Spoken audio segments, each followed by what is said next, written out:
Hello ndugu mpenzi mtazamaji wa Mr. Lab TV. Leo hii tunakwenda kutazama zaidi kuhusu kisukari aina ya pili, hasa katika kucontrol au kudhibiti kiwango cha sukari katika damu. Swali la kujiuliza, je, unajua kwamba kuna wagonjwa wa kisukari aina ya pili ambao wamefanikiwa kudhibiti kiwango cha sukari katika damu mpaka kufika kiwango cha kawaida pasipo kutumia dawa? Hebu tuelezane vizuri hapa. Kimsingi si kila mgonjwa wa kisukari ili adhibiti kiwango chake cha sukari lazima aanze kutumia dawa kama insulini na vidonge vingine ambavyo, au dawa zingine inaweza ikawa za kienyeji, za hospitalini na kadhalika, ili kudhibiti kiwango chake cha sukari. Lakini unaweza kudhibiti kiwango hicho pia kwa kubadilisha mfumo wa maisha, ambayo hii kitaalamu tunaita remission. Remission ikiwa na maana ya kwamba ni hali ile ambayo mgonjwa wa kisukari kuwa na uwezo wa kudhibiti kiwango chake cha sukari mpaka kufika kiwango cha kawaida pasipo kutumia dawa. Hii tunaita remission. Sasa hebu tutazame kwamba remission hii ina maana kwamba mtu anakuwa amepona kabisa kisukari au anakuwa amefanikiwa kudhibiti kisukari. Kimsingi, remission ya kisukari aina ya pili hii haimaanishi umepona kabisa, kwamba hata ukirudia katika mfumo wako ule ule wa awali wa maisha basi hautapata kisukari. Haimaanishi hivyo.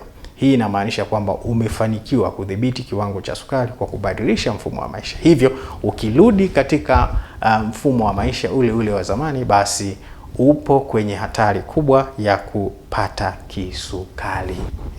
Hiyo lazima tuifahamu kabla hatujaendelea. Lakini lazima tufahamu kuwa hali halisi ya Kitanzania kwamba watu wengi tunajikuta tumeangukia katika tatizo hili la kisukari. Kwa nini?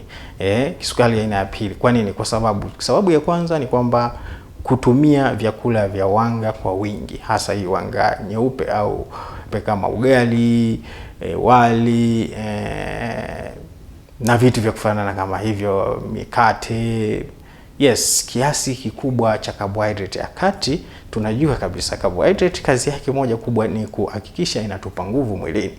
Sasa manake ukila kiwango kikubwa, manake uwe na uwezo wa kutumia hiyo nishati ambayo umehitaji kwa ukubwa huo, kwa maana ya ufanye kazi, utumie hiyo energy. Ila kama unatumia kiwango kikubwa cha carbohydrate na kazi zako ni kazi za ofisini, usafiri wako unaotumia ni bodaboda au ni gari muda wote, basi tutajikuta tumeangukia katika tatizo hili la kisukari aina ya pili. Lakini kitu kingine ni tunaita sedentary life. Yani hiyo kwamba ni kazi zako, shughuli zako ni za kukaa, hauna movement za hapa na pale, haujishughulishi, basi unaweza kuangukia kwenye tatizo hilo la kisukari. Lakini pia msongo wa mawazo kuhusu maisha. Of course tuna changamoto nyingi katika maisha, tunakutana na mambo mengi, lakini hatutakiwi kuentertain, kuwa na mawazo kupita kiasi, kwa sababu yanaharibu utendaji kazi wa miili yetu katika kuprocess kiwango cha sukari mwilini. Lakini pia uzito uliopitiliza, vyote hivyo vinaweza vikapelekea mtu akawa ana tatizo la kisukari aina ya pili. Lakini habari njema ni kwamba kisukari aina ya pili kinaweza kudhibitika kama nilivyoeleza.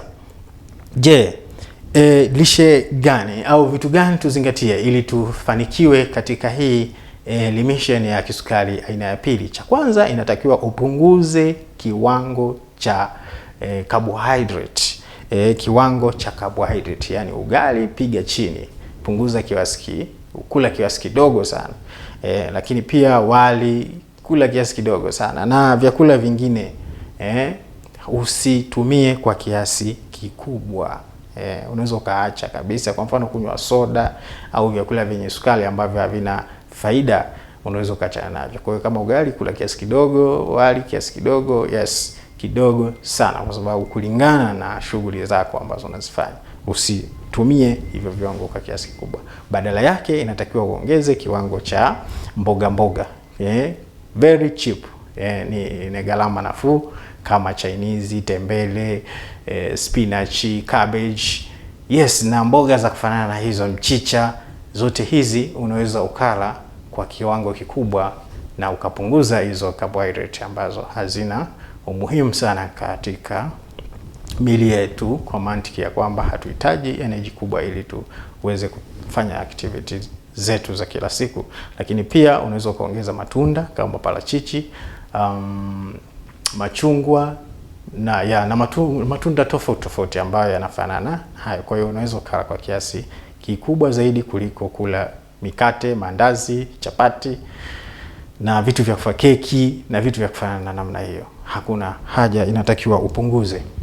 Lakini pia ili kufanikiwa katika hili inatakiwa tutumie kiwango kikubwa cha proteins. Proteins tunamaanisha samaki, mayai, njegele, maharage. Kwa hiyo si kila protein ni gharama kiasi hicho. Hata maharage, njegele, mbaazi, mimea, mikunde, asilimia kubwa yote ile ni rich of proteins. Ina kiwango kikubwa cha proteins. Kwa hiyo unaweza kutumia hiyo hakikisha mambo yanaenda vizuri. Lakini pia tukumbuke kwamba tunahitaji kufanya mazoezi ili tufanikishe hii remission. Kwa hiyo tunatakiwa tufanye mazoezi, at least kutembea kwa kasi kwa dakika 40 kila siku inasaidia. Hauhitaji, sio lazima uwe na gym. Kwa hiyo hata ukifanya hivyo inasaidia kuweza kutembea. Pia unaweza ukawa na shughuli za hapa na pale za nyumbani, kulima bustani, zile shughuli ambazo zinatumia nguvu. Lengo ikiwa ni kwamba hizi shughuli zinasaidia matumizi ya hiyo sukari ambayo umekula kutoka na vyakula. Kwa unapokuwa na shughuli kama hizo, kulima bustani, kuosha vyombo, movement za hapa na pale, hata ukiwa nyumbani, ukiwa ofisini, badala ya kutumia lift, basi tumia ngazi. Panda kwa ngazi kwenda ofisi moja kwenda nyingine na sio lift. Hii itasaidia katika kutumia hicho kiwango chako cha sukari ambacho unacho kukiweka sawa. Kwa hiyo hizo ndizo njia ambazo zinaweza zikatusaidia kabisa tukakaa vizuri. Unaweza ukaendesha baiskeli, kuna activities. Yani hakikisha haukai tu kwamba umekula chakula, umekula ugali, umekula nini, alafu unakaa tu, au movement zako ni ndogo sana. Hiyo haitakusaidia. Kwa hiyo tunatakiwa ili tufanikiwe kufanya remission, basi tuongeze hizo activity. Sasa je, yupi ambayo yupo kwenye nafasi kubwa ya kufanya remission? Remission kama nilivyoeleza, kwanza, cha kwanza kabisa ili ufikie hapo inatakiwa kucheki sukari mara kwa mara, kwa maana ili ugundulike mapema. Kwa hiyo mgonjwa wa kisukari ugundulika mapema, basi yupo kwenye nafasi kubwa ya kufanikiwa kufanikiwa hii issue ya remission. Lakini mtu mwenye uzito mkubwa, kwa sababu issue yake hapo ni kupunguza tu uzito, kwa hiyo huyu pia ana uwezekano wa kufanikiwa katika hii issue ya diabetic remission. Lakini pia mtu mwingine anaweza kufanikiwa ni yule mtu ambaye yuko tayari. Hii ni overall, kuwa tayari kubadilika. Usipokuwa tayari, hii remission haitawezekana. Kwa hiyo utaendelea kutumia dawa kama kawaida ili kumaintain kiwango chako cha sukari katika damu. Kwa hiyo hizo ndizo nafasi ambazo mtu anaweza akapata successful remission ya kisukari aina ya pili. Lakini pia lazima tufahamu kwamba hutakiwi kuacha dawa pasipo ushauri wa daktari au mtaalamu wa afya. Kwa hiyo sio ukishaona baada ya miezi mitatu umeenda kupima unaonekana sukari yako iko kawaida, basi ukaamua kuacha dawa. Hapana. Kwa hiyo unatakiwa uache dawa pale tu unaposhauriwa na mtaalamu wa afya. Kwa hiyo unapoanza hii program, basi hakikisha unakutana na mtaalamu wa afya, mnaanza hiyo program kwa maelekezo maalum, sio unaamua tu, itakupa shida. Lakini pili, lazima ujue kwamba hii remission sio kwamba ni uponyaji wa moja kwa moja. Hii inategemeana na mfumo wako wa maisha. Ukikubali kubadilika katika mfumo wako wa maisha, basi ni moja kwa moja, itachukua muda mrefu sana na utakuwa uko vizuri pasipo kupata changamoto hii ya sukari kuwa nyingi katika damu. Kwa hiyo tukifanya hivyo, tunaweza kufikia hiyo hali ya diabetic remission au remission ya kisukari aina ya pili. Lakini kupata changamoto ya kisukari si kwamba ni mwisho wa maisha. Hicho unatakiwa uzingatie. Kupata changamoto ya kisukari si mwisho wa maisha. hii kuna nafasi nyingi sana ambazo unaweza ukafanya na ukaishi unakufurahia maisha yako ambao umebarikiwa na Mwenyezi Mungu. Hasa ikiwepo hiyo kuzingatia maelekezo unayopata ya kitaalamu. Lakini pili, basi kama umeshindwa kuzingatia maelekezo ya kitaalamu, basi unatakiwa utumie dawa ambazo pia unaelezwa na wataalamu na kuzingatia mfumo wa maisha, basi unaweza kufurahia maisha yako kama kawaida. So uamuzi wako ndio hatima yako katika changamoto ya kisukari. Kama umesaidika kupitia video hii, basi usisahau kusubscribe, kulike, kucomment na kutoa maoni yako. Karibu sana, endelea kufuatilia Mr. Love TV. Asante sana.